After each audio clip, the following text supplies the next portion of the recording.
Welcome to the latest Seahawks Draft Blog live stream. Rob Staten and Robbie Williams here to go through that defeat to the Rams. And Robbie, I could start the stream with you today, and we could run through a whole bunch of stats and information that would, if you didn't know the score, you would think the Seahawks had another hammer in today. That they absolutely tore the Rams to shreds. They were well ahead on yardage, total yards, first downs. Stafford had a very quiet day. The running game started very well for the Rams, but then just didn't have any juice. The Rams did not really move the ball for three quarters. You know, two of their touchdown drives were like 25 yards and 3 yards on those drives. And yet the Seahawks have lost because they just cannot stop turning the ball over. They are ahead of everybody else in the NFL for giveaways now by an absolute mile. And I'm afraid, Robbie, we're going to talk about a lot of different things here in this stream. And one of the key point will be on this stream, and I'm sure on everybody else who's talking about this game, will be that the Seahawks defense is fantastic and looks like the real deal. But unfortunately, the quarterback has thrown 4 more interceptions today. They were all absolutely horrendous. And whenever we get to a big game now, Robbie, in the build up to it, we're going to be saying, is Sam Darnold going to do this again? That is inevitable now. That is part of the narrative. It's going to be part of the discussion. It feels very much like the game against the Rams last year when the starters played. You played better than them and you lost because the quarterback had a horrendous pick six. And we criticized Geno Smith last year for that. We have to criticize Sam Darnold today. If it wasn't for him turning the ball over in the most reckless way imaginable, the Seahawks would have won that game today. Yeah, and it's kind of unreal that we were even had a shot. When we were going to kick the field goal, I was just like, if they make this, there's no way in hell we should have won this game. Like, just for the simple fact that it just the turnovers alone. I know statistics will tell you differently, but watching the game, it sure didn't feel like that. Yeah, listen, the narrative coming into this game was Sam Darnold. This was a shot for him to prove that it wasn't a fluke. Unfortunately for him today, that looks like it's going to be continuing to be the narrative. And the defense is legit. They really are. I mean, the defense came and balled out today. I think, JSN continues to prove that he is super special and like almost unguardable. He looks like the best wide receiver in the NFL right now. It's just unfortunate some of the decision-making that Sam Darnold did today. The picks, at least I think all of them were just really just not good decision-making. I mean, there's no way to even defend it. I mean, it was really just pretty much piss poor. And yeah, this is gonna something that he's gonna, if he wants to be long-term quarterback, the solution, he's gonna need to figure this out. And he's gonna get one more shot at the Rams this year, and he's gonna have to prove it. Well, it might get 2. I mean, they might play each other in the playoffs again. Absolutely. I want to share this because a few people are saying this, and it's coming as super chat. Get your super chats in, and we'll put them up on the screen. And if you haven't subscribed, please do. Please like the video. That would be a big help. But super chats, get them in. I can see they're already coming in. One very generous one's just come in now. So if you've got those, stick them in. David says play calling was shocking too. Appreciate your super chat there, David. I'm going to push back on this because there were a couple of times, Robbie, where the interceptions happened. And then I remember thinking at the time, the game's close. You seem to be running the ball well. Why are we throwing it as much as we are? Why are we taking shots? Why is Sam Darnold being put in the position where he's turning the ball over? And I'm going to admit that I was thinking that. So I kind of share some of the thoughts that maybe fans have got. But I'm now, with hindsight, I'm just going to disagree. Because if they'd have run the ball and it had got stuffed, Robbie, the same people might be in this stream chat right now, or some different people will be making this point, saying, why are we running the ball so much when we have Jackson Smith and Jigba, Sam Darnold's playing well, and the running game isn't playing well? So I think sometimes in instances like this, when plays do not work on offense, the play caller gets it in the neck. If you look back at every single one of those interceptions, it's impossible to know what Sam Darnold is even looking at that he thinks this is open. The interception that he threw to Elijah Arroyo, not only is Arroyo perfectly covered, Robbie, He just doesn't see the safety lurking in. It's not in the tall grass. He's lurking in the short grass. He's there, and he just throws it anyway. It's a horrendous decision. It doesn't matter what the play call. You can make a play call as an offensive coordinator, and that could be your first read, and that you could practice it all week, and it comes off. And that if that play's not open, Robbie, you cannot throw that pass. You cannot throw that pass to Elijah Arroyo in that situation. You have to come off that read. And there was a couple of times where you're thinking, look, just take the sack, man. If it's not there, don't force it. Like either just chuck it into the turf, chuck it out of bounds, or take the sack. Like there's nothing wrong with that. And people saying I'm wrong and all this. Yeah, well, you're all perfect play callers after the event, aren't you? I mean, it's one of the things that I hate most about the NFL sometimes, Robbie. This series of this game did not go perfectly for the quarterback. So therefore, if only we'd called the right play, if only we'd called the touchdown play, then we would have won. Like it doesn't work like that. Sam Darnold made horrendous decisions today. That's why those interceptions happened. It is not because the play caller asked him to do that. You cannot make those throws, Robbie. This is on Sam Darnold. Yeah, no, I agree. I will say with the play calling, maybe some of the personnel was kind of confusing for me at times, but I don't know about the play calling. For more, it was the personnel that was in at the time. But yeah, especially his jump pass that he tried to force me. I see what he was trying to do, but you got to just make smarter decisions. Your defense has given you so many opportunities. Take the sack. Take the third down. You have an opportunity later. Just don't try to force it. I think it's just really comes down to I don't know. I don't know. This could be true, but he may have been hearing the narrative all week and he was trying to force it. And then, once you start to spiral, it's hard to get out of that spiral, right? It's hard to come out of that and it gets in your head and it's not something that you can easily get out of. And you have to really force yourself to kind of have the mindset of like, next play. And some quarterbacks have that, but it dependent on the team, right? If he's playing the Cardinals, he throws a pick, maybe it doesn't bother him as much. Throws a pick against the Rams, he starts getting in his head like, oh shoot, like not this again, not against this team, right? And so it could be one of those things where it really just sits with him. I don't know. This is pure speculation. I have no insight to his brain or anything like that. I'm just guessing, but you got to imagine as an athlete, that could be something that does sit with you. Yeah, absolutely. I'm not going to have this. I've got to nip this in the bud straight away. Chad sent this in, just like this fan base to say the sky is falling, time to turn on the QB. We don't deserve nice things. I am not gonna tolerate this kind of response today from anybody.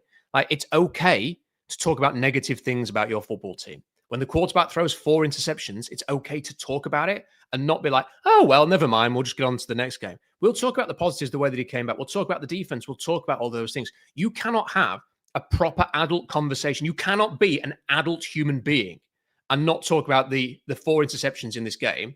That does not mean the sky is falling. That doesn't mean we need to propel Sam Darnold in a rocket into the sun tomorrow and give Drew Lock the keys. No one is suggesting that. No one's saying play Jalen Milroe next weekend. No one is saying the sky is falling. When a quarterback throws 0 touchdowns and 4 interceptions, we're going to talk about it. Just as we would have talked about it all off season when Russell Wilson did this. And that was the game I kept thinking of, Robbie, is the NFC Championship game. When Russ threw the 4 interceptions against the Packers and they somehow found a way to win. I genuinely thought as they took that time out before Myers kicked that, I thought, that's what I'm going to bring up, in the stream. I'm going to say it's just like that. Somehow the quarterbacks had a horrendous game and they've somehow found a way to win. And maybe that would have been like the little comparison that would have all had us dreaming of this could be another magical year. It didn't happen in the end, and the kick didn't go through. And I'm not going to blame the kicker for that. It's a 61-yarder to win a game. It's very difficult. It doesn't matter if you're in a dome. It doesn't matter if you've got the K-balls. So that's what I was thinking of. However, that didn't happen. The interceptions are bad. I'm going to go through this. I feel like we need to have a conversation about so many things to do with this, Robbie. So I'm going to go off on little tangents. Hold on. Before you go on your tangent, I will give Darnold credit for the last drive. Starting at your 1, that was it. I mean, that was a phenomenal punt by the Rams punter. I don't know what his name is, but that was a phenomenal punt. Ethan Evans. It was a game-winning punt. Yeah, you're basically starting on your 1-inch line. That's how incredible that was. And he drove them down to get into the field goal position. So I will say kudos to him for fighting with some moxie and trying, but 4 interceptions is 4 interceptions. And yeah, we're definitely going to talk about it. I definitely don't feel like the sky is falling. I think we can hang with the Rams. They're first in the division, but I definitely think this is a team that this is such a weird year for the NFL. I mean, all of a sudden the Dolphins are winning games. Who would have thought they would have won one the way they were playing earlier in the season? You know what I mean? Like things are just, it's just a weird year in the NFL. Anything can happen. So I feel like Darnold's right there, couple better decision makings, and he's right back on track. So I'm not gonna hammer him to be like he's the worst quarterback all the time. The sky is not No falling. one's doing that. No, no one's doing that. But yeah, listen, the loss is on him today. You throw 4 interceptions when your defense gave you that many chances. We're gonna talk about it. So that's a go ahead. Absolutely, Robbie, and that's the thing. Like, I think some people they need to be babied all the time. Like, as soon as there's any kind of like hint of any kind of criticism about anything, people resort to, oh, the sky's falling. It's so freaking lazy. Just stop it. We're having a conversation about the game. It's going to include the 4 interception performance by the quarterback. So there are the super chats coming in, and there's a couple that have touched on sort of how Sam Darnold is playing. So I'm going to usually we wait a little bit, but I'm going to get into these straight away. So this one from Wit21 says Arroyo was almost at fault for 2 interceptions. If you watch the replay, Greg Olson explains the third one. He needed to not go up the seam. Last one, Arroyo stops and allows the DB to come back in front of him. Wit, I really appreciate the super chat. Robbie, I'm gonna counter this slightly. Okay? That's fine. If Arroyo ran the wrong routes there, then that's bad. Do you know what? If you're looking right down at that, and that's the look that you've got, then you throw that ball anyway. You've got to know not to throw the pass in that situation. My memory is not that it was a complete blind throw, and the anticipation was that the rookie tight end. If that's what it was, Robbie, correct me. If someone's going to correct me on this, do it because you actually know that you've studied it and you look at it, and that's fine, and I will accept it. That to me did not feel like a blind pass. That felt to me like he was looking at that and he threw it. And if you're looking at that and you see Arroyo in that situation, you can't throw it. And it was the same with the first one. You know, when he's thrown to Cooper Kupp, you can't. That was never open in a million years, and he's thrown it anyway. So we can sort of pick apart the way the receivers or the tight ends ran the routes. As a quarterback, half the time is knowing when not to throw the football and to just live to play another down. I will use the example that Bo Nix has not had a terrific game again today. You know, and I'm not a Bo Nix fan. He has not thrown any touchdowns or any interceptions. He is 24 of 37. That will not be a lot of yards per attempt. They've won again, the Broncos. They're 9-2. They've just beaten the Chiefs. The Chiefs are looking now and they're thinking, are we even going to make the playoffs at this point? Sometimes you've just got to manage a game as a quarterback. Sometimes you've just got to get yourselves in and out of it. And if they'd have done that today, Robbie, if they'd have just managed that game, they would have won. You can't throw 4 interceptions and win a game in the NFL against a team like the Rams. Yeah, I'm gonna have to go back and watch the routes that they were running. I don't know. I mean, honestly, every time it happened, there was a crack in the universe, and I just stopped paying attention. I was just pissed, so just because I want to beat the Rams so bad. The only one I specifically remember really is the jump pass one where he was just trying to force that one. He was jumping and trying to make a play. But yeah, and it's very possible that Arroyo ran the wrong route. And again, if it's a timing route, he's trying to hit the receiver where he's coming into. And so if that's the case, like that, no fault on him. He's throwing, thinking the receiver's going to come in and cut that safety off before he gets in. I'm not entirely sure. I'll have to go back and watch. And there's probably, hundreds of people watching that know the game a lot better than I do. But for me, it's a frustrating day that to have 4 turnovers by your quarterback, Again, like I said at the beginning, I'm not going to crack on him too hard because I do feel like the last drive he showed some moxie, he held in there, but yeah, we got to manage the game just a little bit better. Don't know about play calling. People can say that. For me, I thought it was the personnel at the time, but that's just the different thing, right? Yeah, I think it's a cop out. I think it's copium after a loss like that where your quarterbacks play that way. The problem is not the quarterback; it's the play calling because that's easier to fix, isn't it? It's easier for Clint Kubiak to sit down and go, what should I do differently next time? And then cook up a different plan and the problem not be the quarterback. I'm afraid that there have been moments in Sam Darnold's career where he's had games like this. And now we're going to have to live with this, and Seahawks fans are going to have to come to terms with this. unfortunately, when we next have a big game, we are going to be wondering what Sam Darnold is going to deliver. The media are going to talk about what is Sam Darnold going to do. They are going to talk about this game. I am not saying for a second, Robbie, you are not saying it, that Sam Darnold is suddenly not the answer, or that they need to draft a quarterback after all, or that they need to go and find a replacement in the offseason. That is not the point. Sam Darnold has played very, very well this season. But the simple fact is that the Seahawks are leading the NFL in giveaways. And he is part of the problem with that. He has been reckless quite a lot this season, and it hasn't cost us until now. And my hope last week was, well, some of the little mistakes that he was making when it's 35-0 are because of the environment. He's come out today, and it's almost like all of the worst bits of the season from Sam Darnold have kind of all come together in like one contest in the biggest game of the season so far. And you can't do that, Robbie. Like in these big games, a lot of games are like this. Playoff games are like this. Playoff games are like this, and you need your quarterback in a game like this. Doesn't have to be amazing, just has to know how to get the job done. And getting the job done is not 4 interceptions, I'm afraid. So that question is going to be there with Sam Darnold for the rest of the year. But you did make a good point, Robbie. The way that I said it on the national broadcast on the radio here in the UK because we were covering the game. It's very rare that you say that could be a game-winning punt.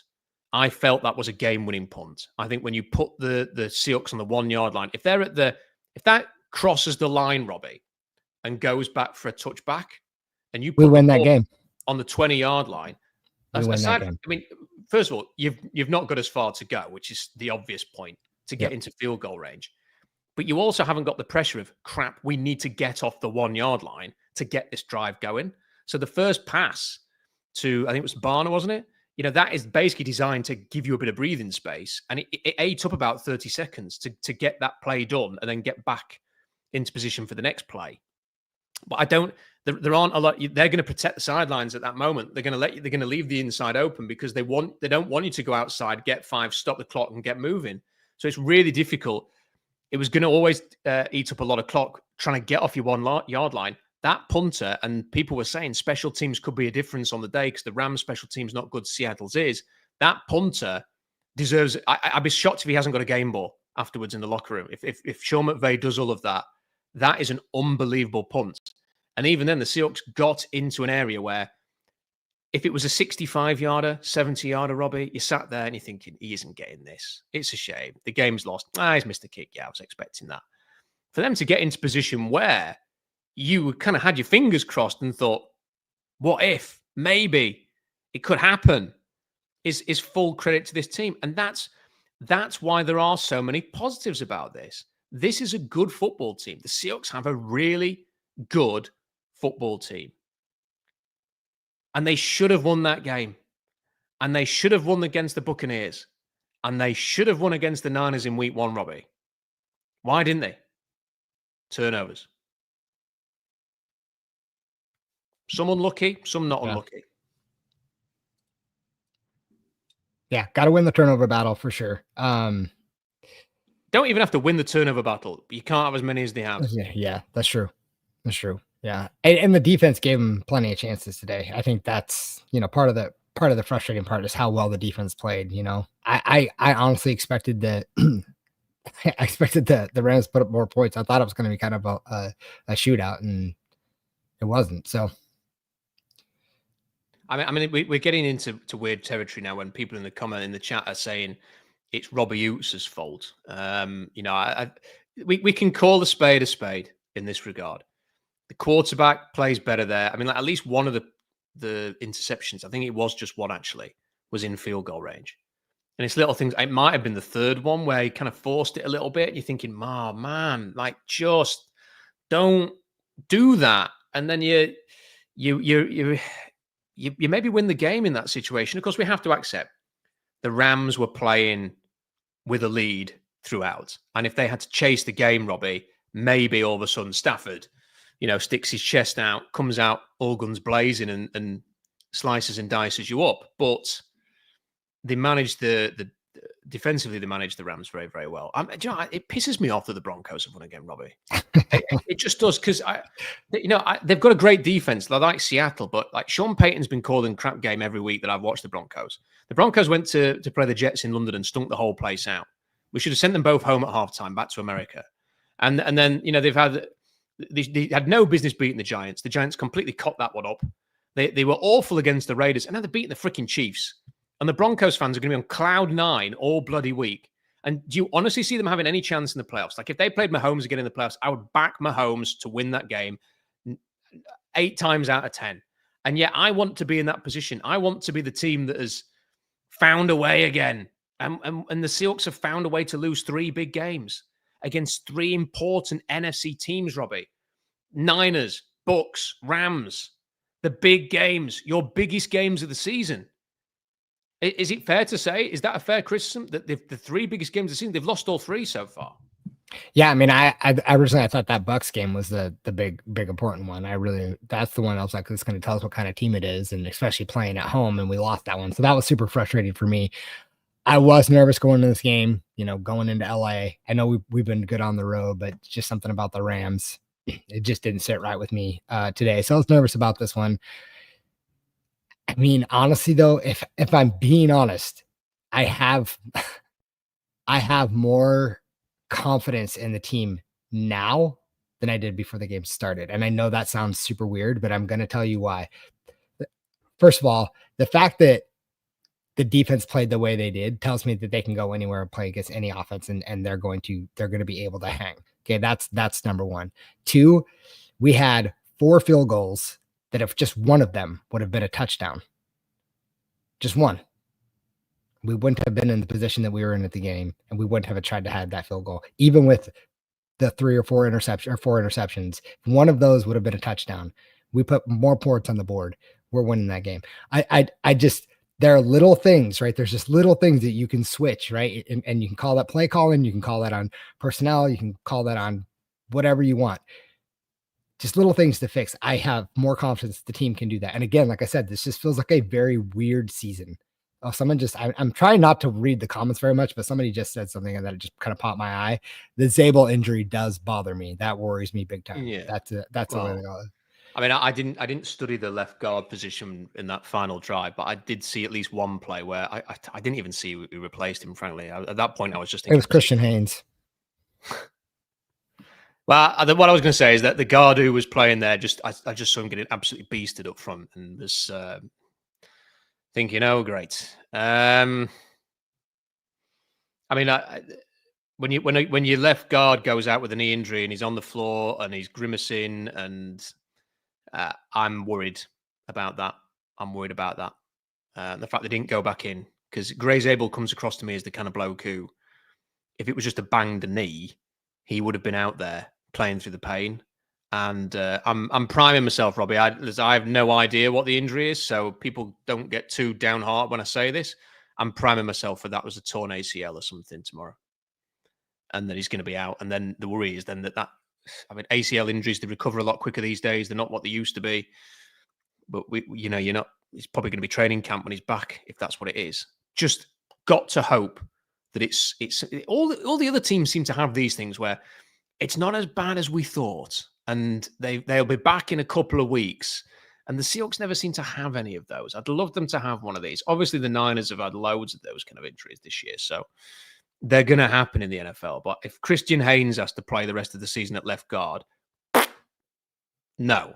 I mean, they've got to get Bryce Cabodu ready, or Mason Richmond ready, or just a big bag of potatoes and just lay it down where the left guard would be and hope that that's enough to disrupt, because Christian Haynes looks to me like he's not going to be in the NFL next. I mean, just the way that it's all going about, he's not going to be in the NFL very long. And that will be a massive concern. So touch wood that Zable is okay. I want to get through the Super Chats, because the Super Chats are very Sam Darnold heavy, and then we can sort of draw a line under it possibly and move on. This one from It Is What It Is says, the turnovers killed the chance, unfortunately. If it wasn't for that, more than a chance at winning instead of a last-second field goal. Try and completely agree. That's the hard thing to take, because they probably should have won that game. Hawk Manny 24, really appreciate that. Very generous super chat, Manny. Really appreciate that.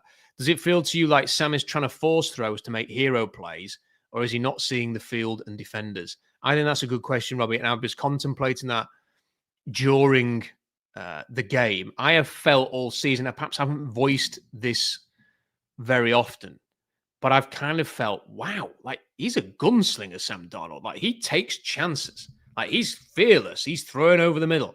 He's throwing into tight windows. He's putting the ball in harm's way, but he's getting the job done. Like he is making some ballsy plays week after week. And then I did wonder a few times, is there any danger that that will catch up with you at some point? And it feels today like it did. And maybe it's a case of some of those plays that we've been marveling at. Wow, look at that tight window throw on 3rd and 10 to Cooper Kupp. And look at some of those plays to Jackson Smith and Jigba. Is today one of those days where, it kind of all kind of goes a bit wrong, and you see the other side of what being a gunslinger and that kind of quarterback is that it's very easy to end up with a game where you get a bunch of those interceptions. Yes, I don't know if he's got that hero mentality. Gunslinger is probably more accurate. I also think like it could be just misreads, bad throws. I mean, I don't really know. It could be bad routes. It could. There's so many things that could play into that. And I'm sure, knowing what kind of guy Sam Darnold is, I will say that he will take the onus for this. You know what I mean? Like he'll be like, yeah, this is on me. Like whatever his post game, speeches, he's going to say like, this is me. He's not going to blame or point anybody out, even if they ran the wrong route. So that's one thing about Darnold that I like. Very opposite from what it seemed like last year with our other quarterback. So I feel comfortable with him kind of taking ownership of that. As far as being a hero, I don't know. I don't know if he's trying to play the hero, but I do think he thinks he has something to prove. And so maybe that's why he's trying to force some things. Yeah, I don't think he's trying to be a hero. I just think they're letting it rip. And letting it rip has meant most explosive offense in the NFL, and may still be the case. They still made some big plays today. Been very efficient as well with it.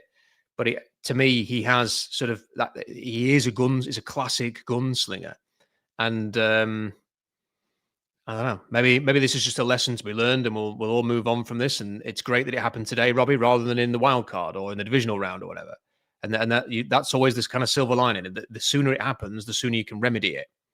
But there was that drive. After you threw the 4th interception, the Seahawks got the ball back. I think it was after the 4th one. They got the ball back quite quickly. I think the Rams went 3 and out. And the Seahawks got the ball back and they ran it twice, Robbie, threw one pass and then punted it back to the Rams.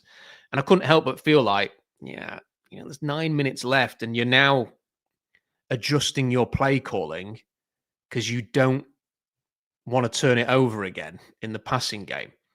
And you fear that the quarterback might turn it over again because he's thrown 4 interceptions. I'm going to be very interested to see if this has any impact on play calling. Like, are they going to be a little bit more conservative now because he's had this game? I tell you what, all eyes are going to be on those first few drives next weekend as well. Because if he throws an early interception next week, I'd start worrying a little bit about where he's at. Because his head, he will take ownership, no doubt about it, Robbie. But it's human nature. You've had 4 interceptions. If you have a couple more in the first half next week, or if you even have a couple next week, period, win or lose, are you going to start thinking about that? Are you going to start second guessing yourself? Are you going to start not taking those throws that are open or not trying to squeeze those throws in? It gets tough when you throw as many interceptions as he is. Yeah, but on the flip side, he could come out and throw four touchdowns in the first half. And sure, but if he throws 2 interceptions in the second, it's still a thing, isn't it? Yeah, the interceptions are the problem. The Seahawks now are going to have to address how often they are turning the football over. You cannot lead the NFL in giveaways. You can't. You are not going to win a Super Bowl. You're not going to get to within, and that's bollock of the Super Bowl if you are turning the ball over more than everybody else. If you're giving the ball away more than everybody else. They have to fix that. And I'm just interested in how they fix that. And if that means you become more conservative and if that impacts the team negatively, whether they can just carry on and forget this game ever happened and everything will be great and they'll go back to how they were playing against, let's say, the Commanders, maybe, then great. Or maybe they carry on and he has more turnovers and then it becomes even more of an issue again. I'm just interested to see what's going to happen next, as I'm sure we all are. Brett says, does this loss change your thoughts about how far this team can go in the playoffs? I'm worried Zable being out limits our ceiling along with quarterback issues. It worries me the left guard is out, Robbie. I'm with you. I actually feel better about if everyone's healthy. I think you've shown today that you can go toe to toe with anybody. Like if the Rams are the best team in the NFC, then you handily beat them in all facets of the game except turnovers. Like you just statistically, you've dominated the Rams today. But if when the Seahawks play the Rams again in Thursday Night Football in a few weeks' time, the only thing I will be thinking of is, can your quarterback not turn the ball over? And you can have no interceptions between now and the Rams game, Robbie. That's still how I'm going to feel about it. So it's a bad place to be because they are that close to being unbelievably good. And now I think there's a question mark about your turnovers. And that's a big question mark. I'll touch base on the Zable thing real fast. Like, yeah, I'm super concerned. I'm actually really concerned about the run game. We're already struggling, it seems like, to run the football consistently and to run it well. To have Zable out on the run game, I think is going to be devastating. If someone wants some good news, apparently this has happened. I've not seen this, that Josh Naylor has signed a 5-year deal with the Mariners. So I'm sure that Mariners fans will be very happy about that. I like Josh Naylor. As a lifelong Mariners fan of about 3 months, I'm very much pleased with that news. I'm worried. I thought the running game was okay today. I think the fact they keep trying to run Rashid Shaheed in certain looks, Robbie, makes me think that they're looking for that kind of dynamic. There's that rumor from Tony Pauline that they were trying to trade for Devon Shane before the deadline, and watching them run like that makes me think that they're going to do that. And I hate. I can't stop reading the chat, Robbie. Stop. Just stop. I'm replying. Just stop. No, don't. Stop worrying about it. No, I'm gonna comment on what you just said. So you can comment on. I'm coming back to it. I've started the comment. You don't need to. I do. I think he brings a different element to the offense, right? So I think he gives a different wrinkle, and I think he gives the defense something else to think about when they have him on the field, right? Is he running a deep route? He's gonna, is it gonna be a sweep? I mean, I like it. Kind of reminds me of like when you had Percy Harvin, and kind of like what you can do, and the defense has to have the eyes on him. I mean, obviously, I don't think he's as fast as Percy, but I mean, it kind of gives you that element, right? It's a different element to the offense that they can add. So I mean, it's exciting. I mean, hopefully they can start making some chunk plays out of it. It always pisses me off when it goes backwards, but some of the interceptions today were just like, we're going to launch it as far as you can down the field, and Rashid Shaheed's going to try and run underneath it. It's a bit more acceptable because that becomes basically an arm punt. It's the kind of thing that Mike McDaniel was talking about last week, where he said, I don't mind that Tua Tagovailoa threw a couple of interceptions because we were basically third and long, and we just thought, well, let's just throw it downfield. It's either a big play or it's basically a punt anyway. Like, that'd be fine. It's the nature of the interceptions, really. And they're not really stretched the field with Shaheed yet, have they? They've not. There was that one. It was a brilliant play by Emmanuel Forbes. I think maybe Darnold could have got the ball out a little bit further, laid it out a little bit further for Shaheed to get a touchdown there. But you could see how close he was. Great play by Forbes, using all of his length there. Major play. But apart from that, he's been quiet on the downfield stuff. It's all been kind of at the line. And I do want to see them find a way to stretch the field with Rashid Shaheed. The comment I'm coming back to is this, Shane. Shane, I appreciate you, Shane. I know you're a big follower. Don't follow the lazy narrative, Rob. The media's been doing that all week. Listen, Shane, it ain't when the quarterback throws 4 interceptions and you lose and you've dominated everything. It's not a lazy narrative. You have to talk about it. Turnovers, you're leading the league in giveaways. Your quarterback's throwing 4 interceptions. It's not a lazy narrative. It is a narrative. It just is. It's going to be. Strap yourselves in, Seahawks fans. Coward's going to talk about it. Florio's going to talk about it. John Middlecoff's going to talk about it. Skip Bayless is going to talk. Stephen A. Smith's going to talk about it. They're all going to talk about it. Everybody is going to be talking about Sam Darnold is a turnover machine this week. You better get ready for that.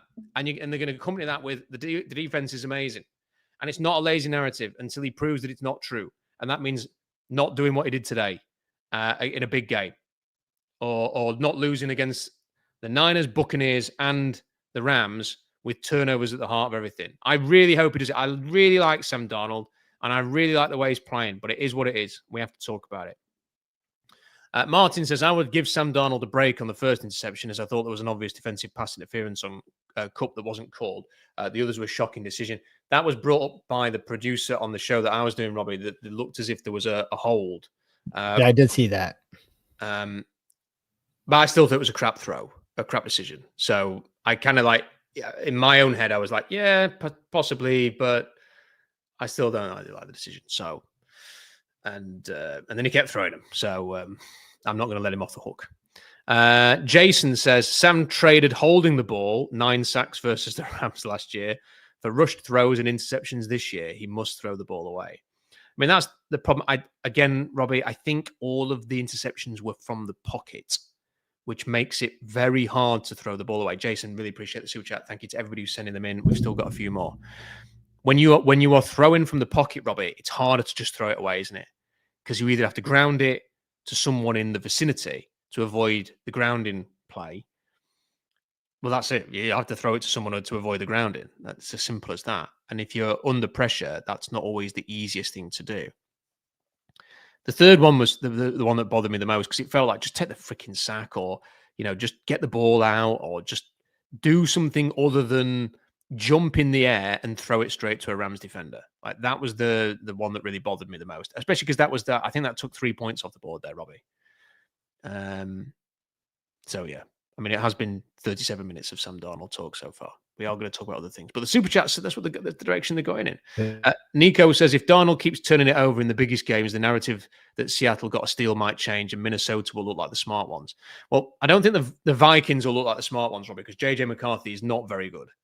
And the Vikings will be a lot better if they'd have kept Sam Darnold. So I don't think there's any way, shape, or form the Vikings are coming out on top in that little package. But what will be the thing is the narrative will change that Seattle got the steal, and the narrative will be, can Sam Darnold win a big game? Can Sam Darnold get you to where you want to go? Is he good enough to not be bad, but is he good enough to make you a Super Bowl team? That's where the narrative will go with that. And again, I don't think that's unfair. Now, I can't remember Jalen Hurts having a 4-interception game like that, and he's won a Super Bowl and he's been to another. Like, quarterbacks have to show that they can win big games, and they have to show they cannot lose big games. And even Brock Purdy's shown that, Robbie. He's not got in the way of his team getting to a Super Bowl. Like, that's Darnold's challenge now for me. It's to, look, we have a great defense. We've got weapons. Jackson Smith and Jigba is just a phenomenal player. That one-handed catch is just a thing of beauty. Like, put it in what's it called? Put it in the Louvre. That's the saying. Get it in Louvre. It's just a beautiful catch. But you can't be turning the ball over like he is. David says, possibly losing Zable is bigger than this game. Yeah, it's miserable news. Glenn says, this is deeply worrying. Darnold has played so well, but this looks like a repetitive problem. No NFL team can be serious without a completely reliable quarterback. Come on, Sam. A lot of people are going to feel that way, Glenn. Appreciate the super chat. A lot of people are going to feel that way. It's up to him to prove those people wrong. I mean, he was doing it for most this year, but then the old Sam Darnold has crept back in today. Connor says, I agree with you about Darnold. Appropriate critiques and play calling, but I do have 2 thoughts. Darnold using his legs more and taking off and checkdowns. 2 things it seems we don't use often. You know, any thoughts on that, Robbie? He did a bit of scrambling, not much. Didn't really see many checkdowns. There was definitely a few times today when I thought, why are the Seahawks the only team that can't just chuck in a screen every now and again, or some high percentage throw that just gets the ball in somebody's hands and off they go? I didn't see that. It was a couple of times, and a couple of those interceptions, Robbie, where I was afterwards thinking, could we not have found something a bit more high percentage? Just get the ball out the quarterback's hands and do that. And they didn't do that. You still, look, if you're not calling those plays and you call a different play, you still can't throw it straight to Cam Kitchens, can you? Yeah. No, there's been a few times where I've been confused by why they're not running more screen passes or, like someone said, checkdowns. It's like, it's usually, it's like not really a check down, but like, he's throwing to his last receiver, but there's not that other option there. And maybe that does come down to play calling with something we were talking about. I mean, that could be some of the issues, but I feel like for the most part, Clint Kubiak's called a pretty good season. So, maybe today was just an off day. I don't know. Garth says Darnold's grandfather was the Marlboro man, the cigarette guy, so he takes chances. Yeah, well, definitely probably could do with a Marlboro after that performance, couldn't he? I think we all could, even if you don't smoke. Damon says, I'm more disappointed than mad because this can be a special season. The mental mistakes he must get over. The defense held their own. They will learn from this. In Mike McDonald, we believe. Thank you, Damon, for that. I mean, that's the thing, Robbie. Like, there is so much to like. There is so much that is good. This is a really good football team. But a special season needs big moments, big wins, finding a way to win the big games. And you've already lost 3 now. So it's going to be a special season. If you like, last week we were looking at the NFC standings, I think Adam and I, and seeing Seattle at the top before the Eagles went to Green Bay. And you start to think, number 1 seed, buys, all of that stuff, Robbie. You can't lose many more games if you're going to be in that. Like, if you're going to get into that kind of range, you've kind of like lost your lives now on it. You've lost 3 NFC games to competitors in the NFC. And I still think they're looking for that. They're looking for the win, aren't they? Like Mike McDonald in his season has done an amazing job. What's the big win, Robbie? What's the win that's had you like afterwards going, yes. And I want that win so badly. Yeah. I want us to win a game against the Niners. It wasn't the Niners last year. It wasn't. They were so beat up. They were like they were like 4-5 or something, the Niners in that game. It wasn't that game, Robbie. Like, when's the big win going to come where they just go, we've just knocked off one of the best? That's what I want to see. Desperate to see it. Well, I mean, they've got 2 chances coming up, right? Colts are one of the best teams in the NFL right now. Get a chance to beat them. And then right after that, you got the Rams again. So there's opportunities this season to do it. It's funny you mentioned about like, taking, bye and getting home field advantage. As much as I would love that, I almost think it's better we play on the road, truthfully. Oh, maybe. Truthfully. But, I think a bye week. Bye week would be nice. I agree. It would be nice, but. And also you get to play the worst seed, Sure. In every sort of, if you are the number 1 seed, you're always, every week in the 2 games you need to get to the Super Bowl, you're playing whoever's theoretically the least ranked team. I mean, it doesn't always work out that way because the 4th seed can be a crap team that won the division versus an amazing 5 or 6 seed who was in a wild card in a tougher division. So it doesn't always work out that way. But yeah, I mean, there's just something nice about being first. There's just something. If we'd have won today, Robbie, we'd have been talking about that. We're talking about being like, no, they're the top team in the NFC. I think there's definitely something to do that. I don't think beating the Colts will give me that warm feeling, Robbie, of wow, that's the win. That's the big win. I don't think that a Colts win would do that.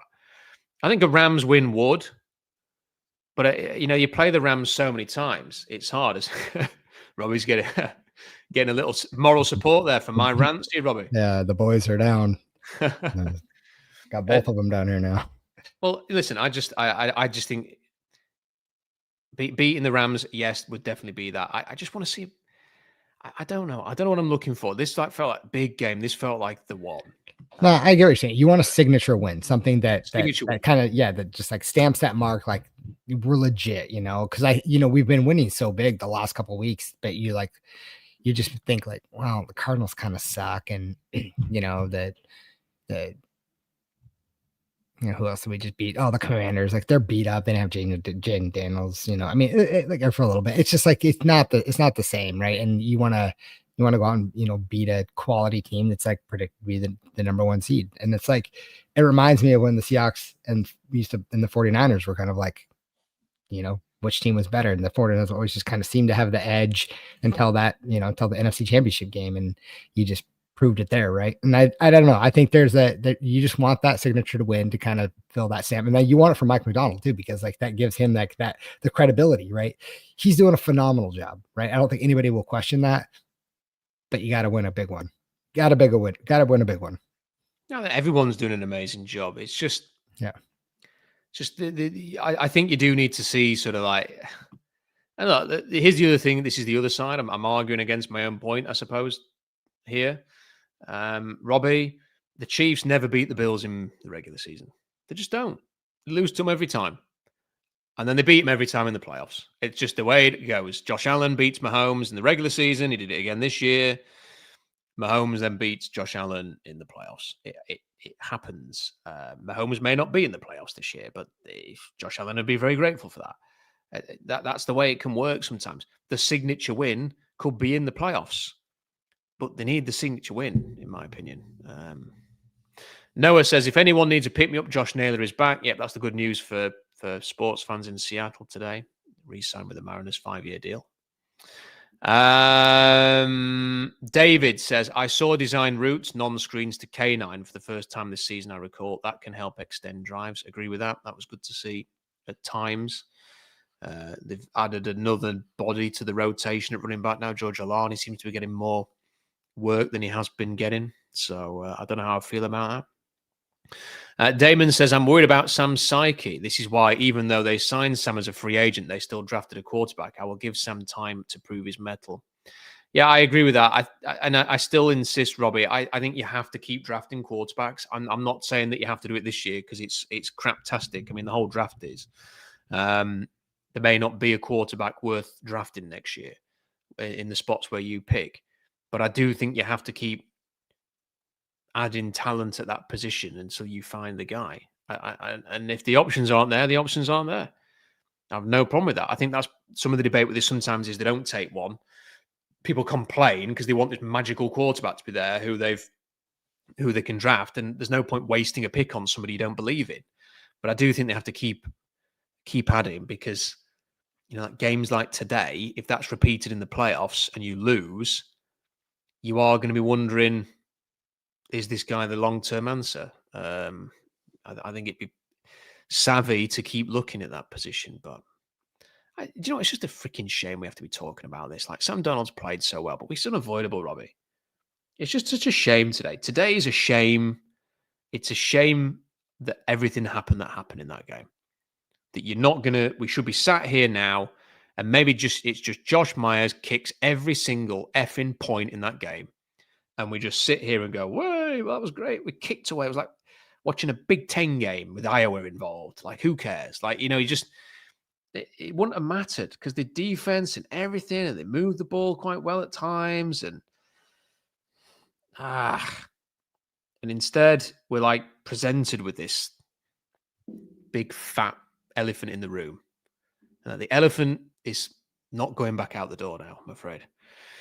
Josh says, Vikings, Darnold, revenge game in 2 weeks against the Flores defense. I'm sure Darnold is going to be completely unflustered and play a very clean game. The sarcasm is hits you in the face like a Sam Darnold wayward throw on that super chat there, I'm afraid. That is going to be a game, Robbie, but the Vikings are not very good, which is the other side to that. So you'd hope. But look, the Seattle's next few games, Titans on the road, Vikings at home, Falcons on the road, who just lost to the Panthers, and I think are 3-6. They should win all three of those games, Robbie. It doesn't mean that they are, but by the time they play the Colts, they should be 10-3. Yeah, I'd be honestly really surprised if they lost any of those games. The only one that would be a maybe would be the Vikings. The other two they should win. Final super chat for now. If you've got another one, send them in. Martin says, lose on the road to divisional rival by 2 points without interceptions. It's a non-story. There's ways to lose a game. That's not one of them. That's what I said in the broadcast, Robbie. There's a way to lose. Like if this was just a tight, difficult game where neither team's given an inch and they maybe kick a field goal at the end or you miss yours or whatever, you can come up afterwards and go, well, we'll get them next time. the 4 interceptions thing just leaves that sort of wondering, like, where is this going? Like, is this a bigger problem than we initially thought? I mean, he's got 10 interceptions now. 17 touchdowns and 10 interceptions, Robbie, is not a great stat line. Like 17 and 6 is fine. If he gets a couple of touchdowns today, 17 touchdowns and 10 interceptions, that is it's too many. It's too many.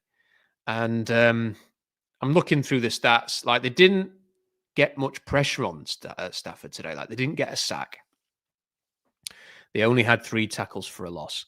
The Seahawks didn't give up another sack, Robbie. I mean, that's incredible again. Like, the offensive line is just... maybe the other person was right. Maybe they just gave up the sacks for the interceptions. But you look at some of the other stats here. So the Seahawks had 26 first downs compared to 12 for the Rams. They had 414 yards total. The Rams had 249. And they only had one more drive than the Rams.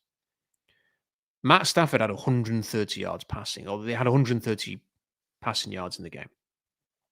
And the Rams ran for 119, but they had about 80 in the first quarter. So, time of possession, 37-49 to the Seahawks, 22-11 to the Rams. It's if you'd have presented that to me, Robbie, I'd have thought 30 points to 10. Yeah. Seahawks.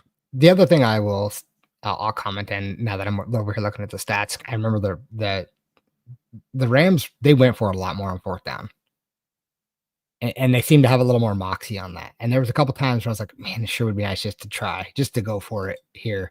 A couple of the punts make sense, but man, I wish we would have had a little more moxie to try to go for it on that fourth down. You had the opportunity. That's the other thing. Like, they did have to settle for a lot of field goals today.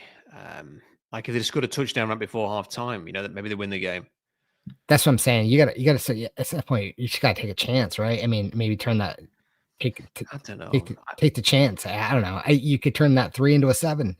It's a huge swing. I would take the opportunity. I thought before halftime they wasted too much time.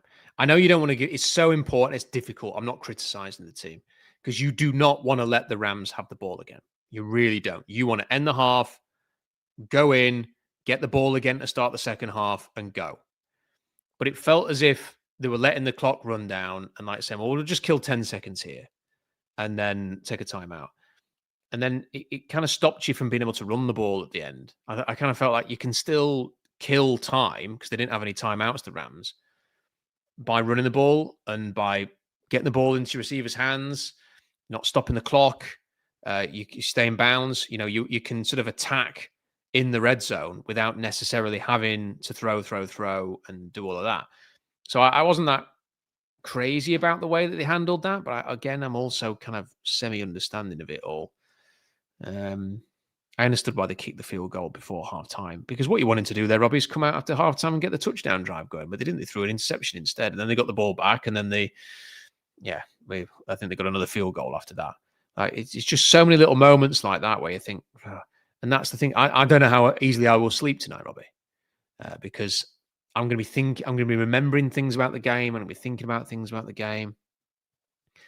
I think Mike McDonald's an unbelievable coach, because like if it was just today, Robbie, was like Myles Garrett had 4 sacks, I believe, against the Ravens.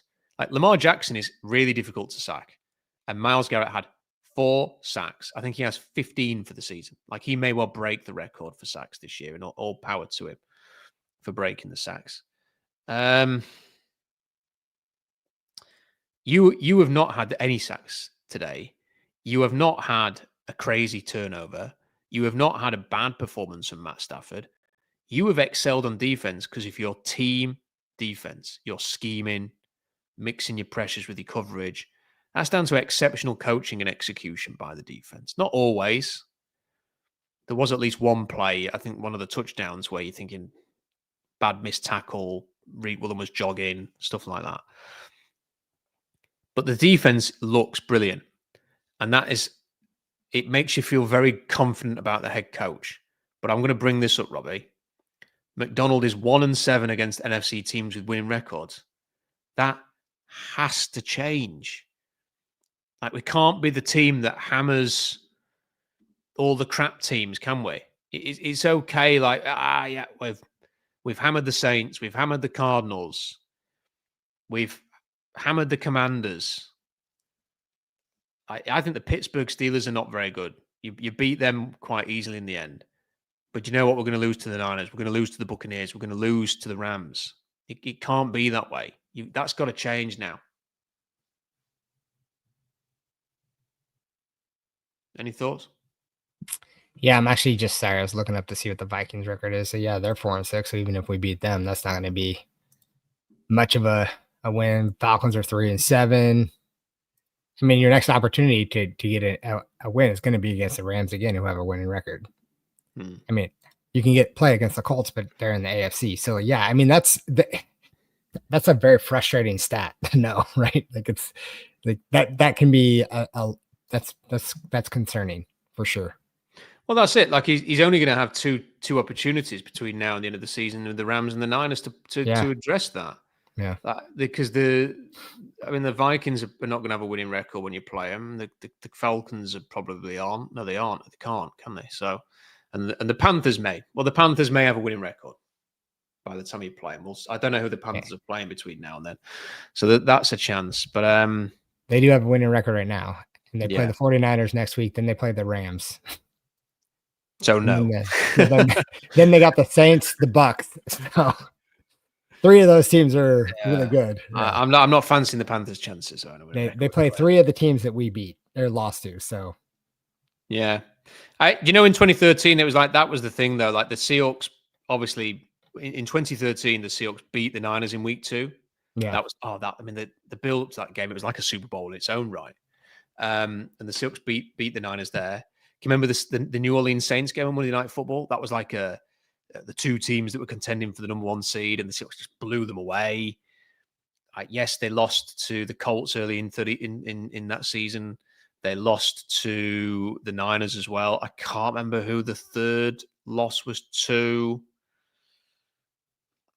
My mind's gone blank. It was the Colts, the Niners, and I can't remember who the other one was. But those sort of big contests, that kind of like all eyes on this game, which is what today was, they would win those games. And so far, you think of this game here, you think of the Niners in week 1, you think of the Buccaneers game. They were all those games, and they haven't won any of them. And the Packers to an extent last season, and the Vikings last season, they didn't win either of those either. So yeah, it's just so desperate, Robbie, for them to be really good.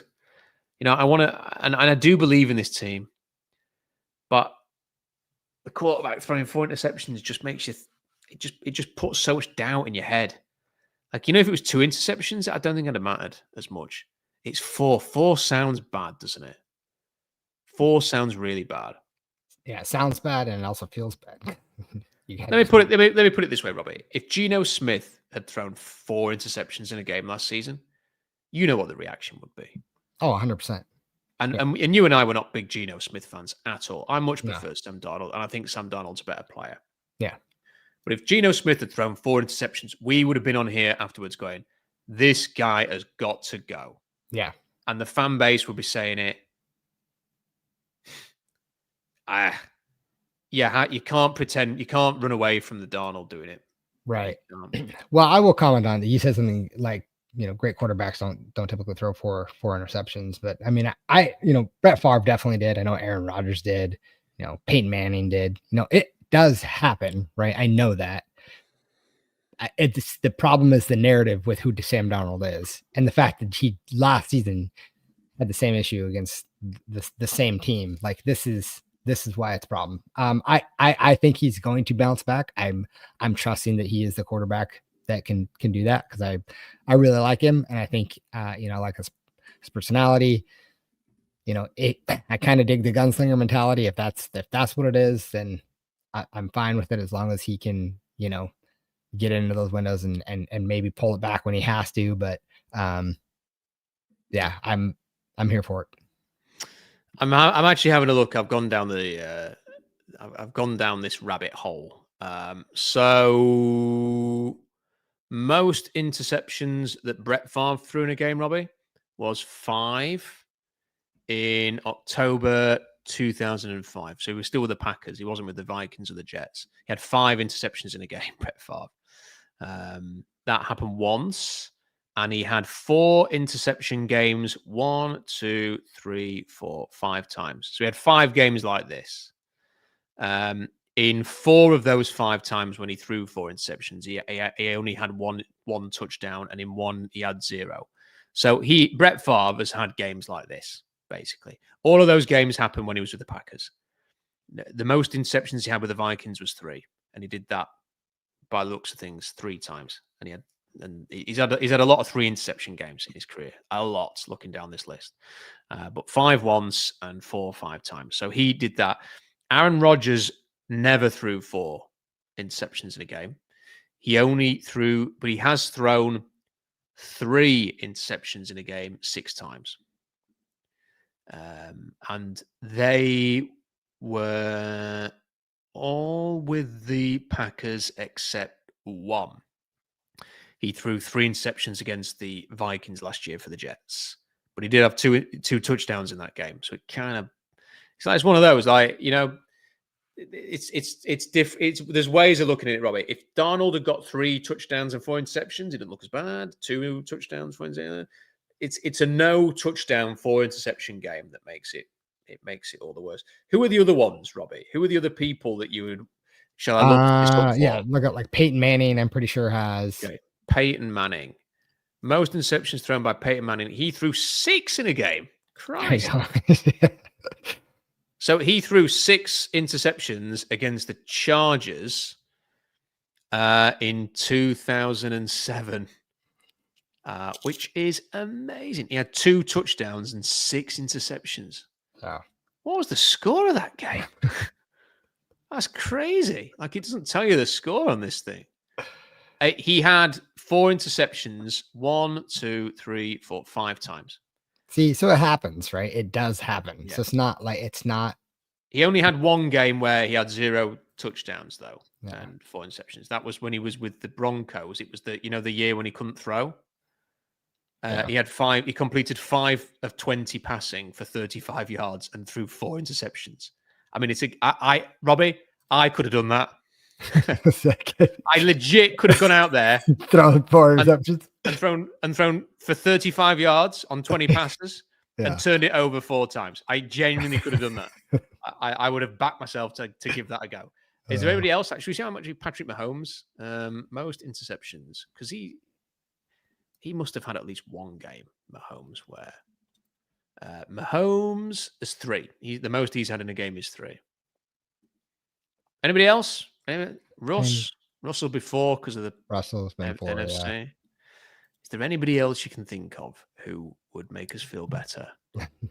Not off the top of my head, but I mean, Josh Allen has had 3 times. Yeah. I mean, I think it's just important to notice, like, this isn't out of the realm of possibility for top tier QBs to throw 4 interceptions, right? And so could just be one of those things. He had a bad game. It just sucks because it's the narrative against the Rams, which has happened again last year. So, and that's something that he's going to have to live with going into the next game. And it's going to be the narrative anytime we play, a team with probably a winning record. So it's something that he's going to have to start to prove, critics wrong. And, also, I was trying to tell you why I like this personality is because I think he has the mentality to carry that and be able to come back from that. So, we'll see. I mean, like I said, I'm a fan. I think he'll be fine, and we'll, sucks. Was not a good day to do it. But everyone's asking for Ryan Leaf. How many interceptions did he get? So it's 4. Funnily enough, he's done it twice. He did it twice. And one of those games he didn't throw a touchdown. So he is Sam Darnold theoretically has pulled a Ryan Leaf today. Lamar Jackson's done it once, 4 interceptions. He's done it once in his career. I want to have a look at Sam Darnold, actually. How many times has Sam Darnold done this? So he has thrown 4 interceptions and 0 touchdowns 3 times now. Someone just said Tom Brady has thrown 4 picks in 6 games, 6 times. Yeah, I'll have a look. So Donald's done this exact game though, 3 times where he's kind of had a meltdown. He did it versus the Patriots. I think that's the I'm seeing ghosts game, Robbie. You know, he's on the sideline. Yeah. So it was that level of game today, and he did it against the Dolphins in 2018. Tom Brady. We should have done Tom Brady. Of course, we should have done Tom Brady has done it 1, 2, 3, 4, 5, 6 times. But here's the thing: like one of those times, he also threw 4 touchdowns. Yeah. One of those times, he threw 3 touchdowns. One of them times, he threw 2 touchdowns. So he's pulled a Darnold twice. Against the Colts in 2006 and against the Bills in 2003. I'm going to do Jalen Hurts, and I'm going to pack this in because I think people probably get bored after a bit. But Jalen Hurts has thrown 3 interceptions twice against the Giants and the Jets. Okay. That makes sense. He doesn't really throw all that much anyways. No. Christopher sent a super chat in. Not much to say after that, but I want to support the channel. Next week will be better. Thank you, Christopher. I think it's important, like, as we wrap this up, Robbie, when we have games like this, just to have it out. Yeah. Just to say it how it is. I don't think anybody wants to hear us come on today and just go, it doesn't matter, don't panic. Do you remember that comical alley guy when the Iraq war started and he was stood in front of all the American tanks going, what tanks? And they were literally driving past him in the background while he was doing the interview. I don't want to be that person. I don't want to be comical alley. I don't want to be telling you that everything's going to be okay and everything's like, that's not what this channel is about.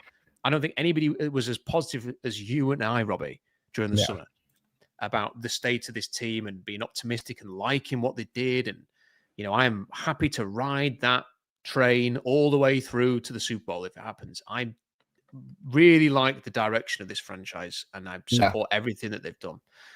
But if you think that we're going to come on here and tell you that and just make excuses for things when things go bad, who does that benefit? It doesn't benefit anybody, Robbie. We have to come on and tell it how it is, in our view. And it's not always going to be right. Our view is not always going to be right when we tell it how it is. But that was a cracking performance by so many players.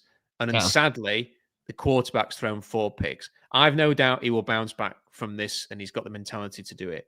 But, oh my God, Robbie, I really hope he doesn't throw an interception next week. Yeah. Because he needs to just have a clean game, doesn't he? Yeah. Now, it's the Titans. It's perfect, Robbie. Yeah. Well, actually, maybe it's not perfect. Because if Zable can't play and Jeffrey Simmons is there, yeah. Oh my God. I'm now worried about the Titans game for crying out loud. Start throwing in some screens. We'll see what happens. Get that sack of potatoes ready to replace Christian Haynes. Oh, right. Anyway, really appreciate the super chats today from everybody. Massively appreciate that. Big thank you to everybody who's watched live. There were some big numbers at one point there. I wish they'd have won that game. I would have loved to have come on here and gone, do you know what? 4 interceptions, but they still did it. It would have been fantastic. I think my voice would have gone, Robbie, from the cheering I would have done. So, every clown. Hopefully next week's better. Hopefully next week is better. If you haven't subscribed already, please do. The numbers are gradually growing. I massively appreciate that. But still about half of you don't subscribe. So, just do me a favor, please, and just subscribe. Like the channel. Like the video, rather, if you can do that. Leave a comment in the comment section, even if it's just to say "Go Hawks." It just helps. And the other thing, the final request that I have is that if you have it on an app, either on your phone or on a tablet, there is a hype button that you can press to push the video. So if you could press that, that'd be really good and useful as well. SeahawksDraftBlog.com for more analysis. I am going to go and write something now. So that'll be up very, very soon. Big thank you to Robbie. Robbie, always enjoy our therapy session after the game. So thank you for that. I'm glad to be back. I felt it's been like, 4 weeks or something I missed? It's been crazy. Hope Adam had a good time. If Adam is watching this back, I hope Adam had a good time in Madrid. The weather there looks as bad as it has been in England. So that's a surprise. But hopefully he's had a good time, and I'm sure he's well lubricated at this point in the evening. It's 2:00 in the morning in England, and I think even later in Madrid. Right, we'll see you soon, and don't forget Seahawks Collective, Bump and Stacey, Puck Sports this week as well. Maybe a stream with Jeff tomorrow. We'll check on the availability for that. Until next time, hopefully next time it'll be a winning stream. Bye for now.